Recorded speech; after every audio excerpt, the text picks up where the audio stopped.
Queridos hermanos, amigos, un gusto de saludarles y estar nuevamente junto a ustedes para compartir, como hemos señalado en muchas ocasiones, la siempre presente y vigente palabra del Señor. Dios que hizo la lengua, el oído, los ojos y todo nuestro cuerpo, ha querido siempre estar comunicándose con nosotros, hablándonos de diferentes formas, de diferentes maneras. Y el autor de la epístola a los Hebreos dice que Dios, habiendo hablado muchas veces y de diferentes maneras, hoy nos ha hablado por el Hijo. A los patriarcas, al pueblo de Israel, los profetas, a los reyes, los poetas, a cada uno de ellos le habló a través de sueños, visiones, inspiración profética y de diferentes maneras, a través de los padres, los hijos, las circunstancias. Pero luego dice, hoy, dice el autor, nos ha hablado por el Hijo. Cada vez que usted escucha la palabra del Señor, la palabra del Hijo, del Emanuel, del Rey de Reyes y Señor de Señores, que se llama Jesús, es Dios hablando con nosotros, con usted, conmigo y con todos. Amén. Bien, vamos a la palabra del Señor en el día de hoy. Se encuentra en Apocalipsis capítulo 8, versículos 1 al 6. Reitero, Apocalipsis capítulo 8, versículos 1 al 6. Dice así las Sagradas Escrituras. Cuando abrió el séptimo sello, se hizo silencio en el cielo como por media hora. Y vi a los 7 ángeles que estaban en pie ante Dios, y se les dieron 7 trompetas. Otro ángel vino entonces y se paró ante el altar con un incensario de oro, y se le dio mucho incienso para añadirlos a las oraciones de todos los santos, sobre el altar de oro que estaba delante del trono. Y de la mano del ángel subió a la presencia de Dios el humo del incienso con las oraciones de los santos. Y el ángel tomó el incensario y lo llenó del fuego del altar y lo arrojó a la tierra, y hubo truenos y voces y relámpagos y un terremoto. Y los 7 ángeles que tenían las 7 trompetas, se dispusieron a tocarlas. Hoy el tema que vamos a tratar es el silencio en el cielo. El silencio en el cielo. Si hacemos un análisis del contexto de este pasaje, vamos a poder llegar a algunas conclusiones, como las siguientes. La primera de ellas, el pasaje del que acabo de leer, Apocalipsis capítulo 8, los versículos 1 al 6, sobre el silencio en el cielo, tendría que ver con esta gran multitud de los santos que han salido de la gran tribulación. Eso sería el contexto anterior. Lo posterior al pasaje tiene que ver con los trompetas que se van a tocar en forma sucesiva, que son 7, y estas son juicios del Dios Todopoderoso hacia la humanidad perversa que no ha querido arrepentirse y que ha seguido practicando la idolatría, la inmoralidad, la rebelión contra el Dios Todopoderoso, a pesar que nos encontramos en el periodo de la gran tribulación. Además, este silencio que se menciona acá tiene algunas particularidades muy especiales. El pasaje nos habla de la oración como un diálogo celestial, un diálogo divino, eterno, donde el creyente habla y el Dios Todopoderoso escucha o responde a las peticiones de los que oran. Ahora, el texto menciona que todas las oraciones son escuchadas por el Altísimo, por el Creador, por el Dios Todopoderoso. Y el texto o el pasaje o la temática de este versículo o párrafo que yo les acabo de leer, es decir, Apocalipsis 8, del 1 al 6, trata sobre este silencio especial, único, que se viene a dar con respecto a la oración de los creyentes. Veamos algunos elementos importantes a considerar con respecto a este silencio en el cielo. Lo primero es que se menciona un séptimo sello, un séptimo sello. Eso dice el versículo 8.1. Cuando abrió el séptimo sello, se hizo silencio, dice, en el cielo como por media hora. Este silencio es muy importante entenderlo porque es cuando, como si Dios se detuviese a escuchar con una atención única y especial a su pueblo, a sus hijos, a los creyentes, a los que oran. Dios pone una pausa en los cielos, nada menos que de media hora, para que los ángeles lleven las oraciones de los santos, de los creyentes, a la misma presencia del trono celestial. Ahora, además, se mencionan 7 ángeles con 7 trompetas. No se aclara bien en el texto qué es lo que van a tocar, pero sí por el contexto se puede observar en el 8:7, donde interviene el primer ángel con la trompeta y ocurren desastres en la tierra. Dice, hubo granizo, fuego mezclados con sangre que fueron lanzados sobre la tierra, y la tercera parte de los árboles se quemó, y se quemó toda la hierba verde. Entonces, en un sentido, la participación angelical de estos seres creados por Dios tiene que ver con derramar juicios sobre la creación misma. Pero, insisto, hay un silencio en el capítulo 8, 1 al 6, previo a los juicios que van a venir sobre la humanidad. En segundo lugar, se menciona el ángel que está ante el altar. El altar en las Escrituras era un elemento previo para contactarse con el Dios Altísimo. Si miramos y observamos lo que fue el tabernáculo, el altar primario que estaba en el atrio era el lugar donde el oferente y el sacerdote sacrificaban un animal por los pecados de las personas, para que parte de esa sangre se introdujese al lugar santo y luego al lugar santísimo, y de esta forma fueran expiados o limpiados o perdonados los pecados de los creyentes en el Antiguo Testamento. El Nuevo Testamento menciona algo muy sobresaliente y evidente que va a concluir todo lo que aquello que fue sombra o revelación parcial de lo que estaba escrito en la revelación original. Me refiero que Jesucristo el Señor derramó su sangre en la cruz, y el velo, dice la Escritura, que se rasgó, es decir, se partió en dos, y hoy día Cristo es el camino a la presencia de Dios.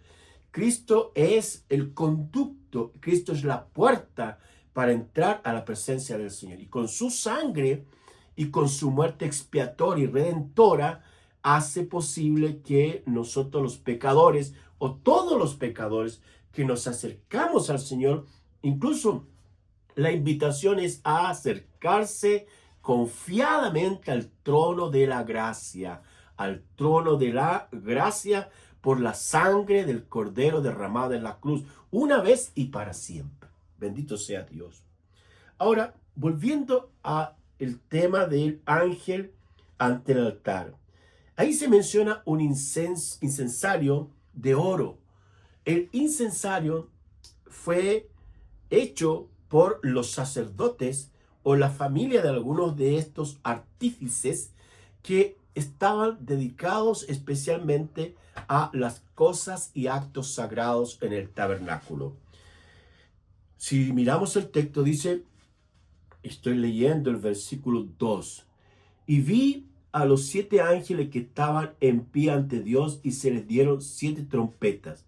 Otro ángel vino entonces y se paró ante el altar con el incensario de oro y se le dio mucho incienso para añadirlos a las oraciones de todos los santos sobre el altar de oro que estaba delante del trono. Interesante si nos detenemos un poquito. Mucho incienso.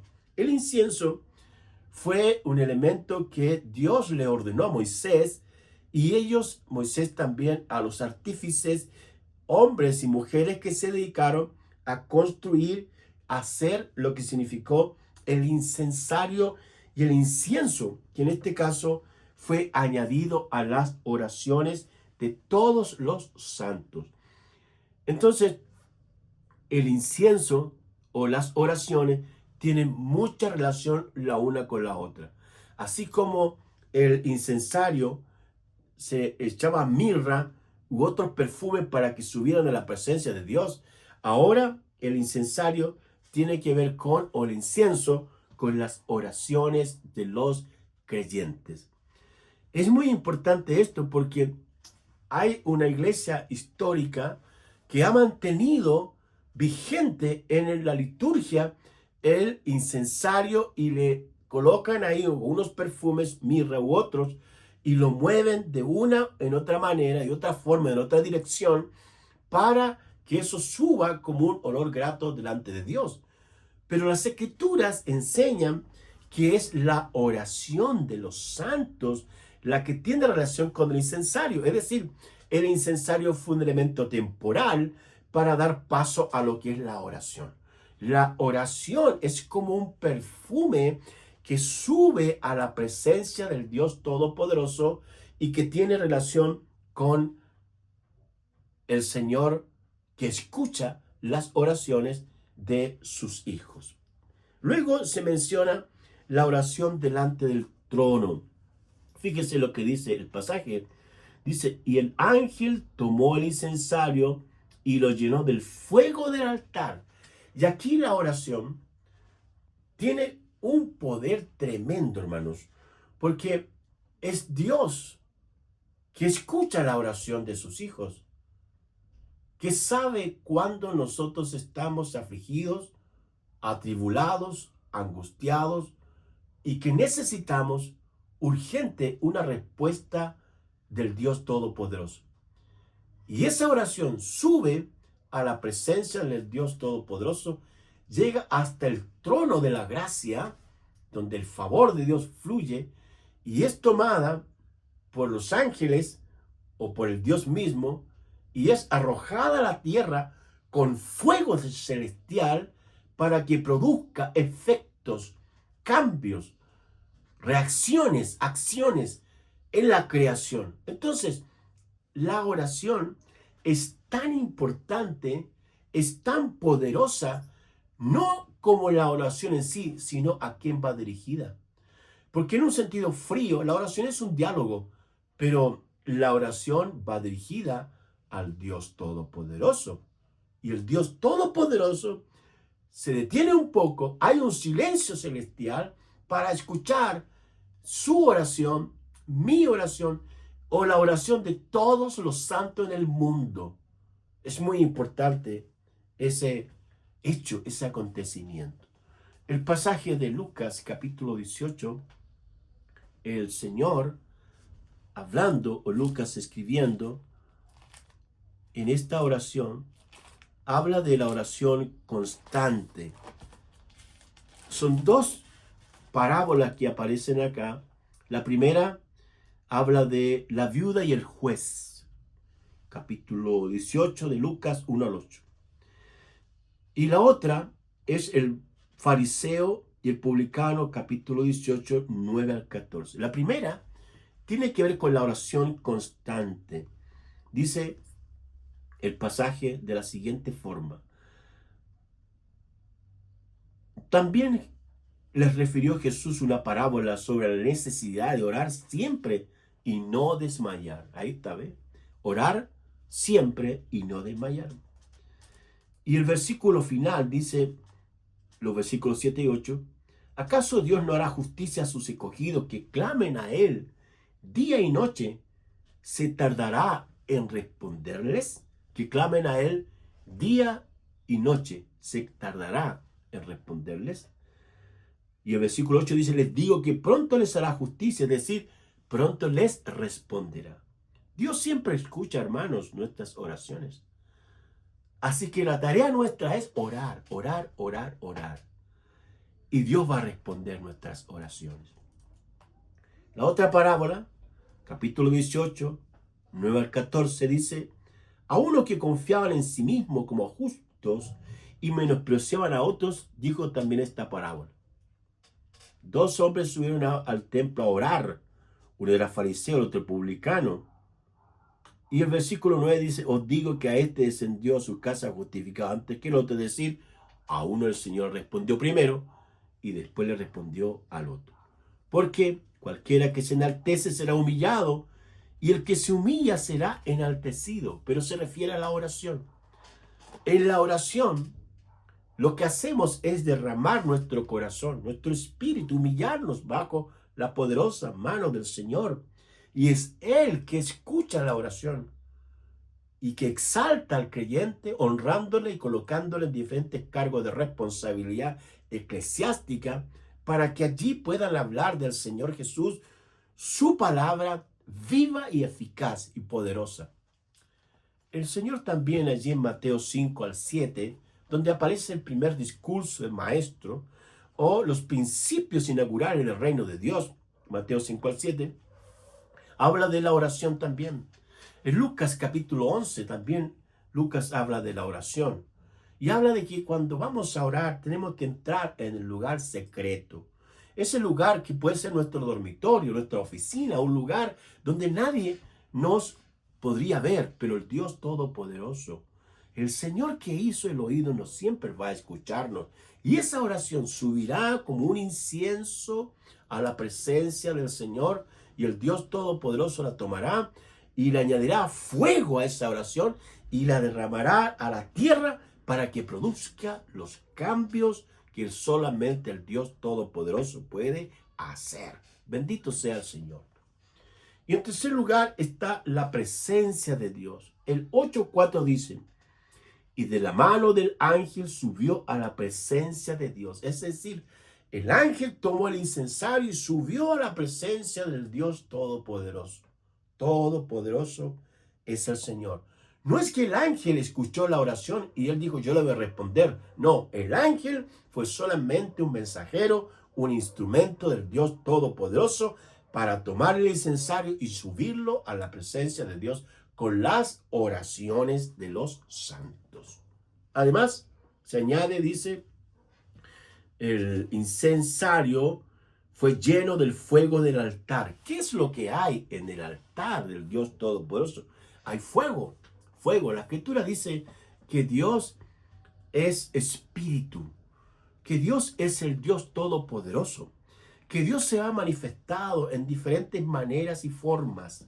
Cuando fue dedicado y consagrado el templo que construyó el rey Salomón por la gracia divina y por una acción soberana del Dios único y verdadero, dice en un momento que la gloria del Señor, la presencia del Señor bajó como una nube a ese templo y nadie se podía mover por la presencia de Dios. Los sacerdotes quedaron inertes, fueron paralizados porque la gloria del Dios Todopoderoso estaba allí.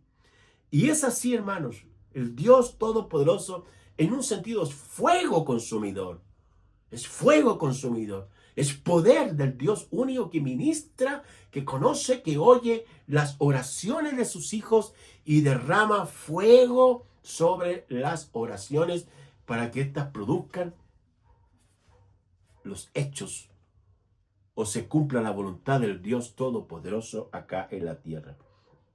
Ahora, cuando dice el versículo 5, y el ángel tomó el incensario y lo llenó del fuego del altar y lo arrojó a la tierra.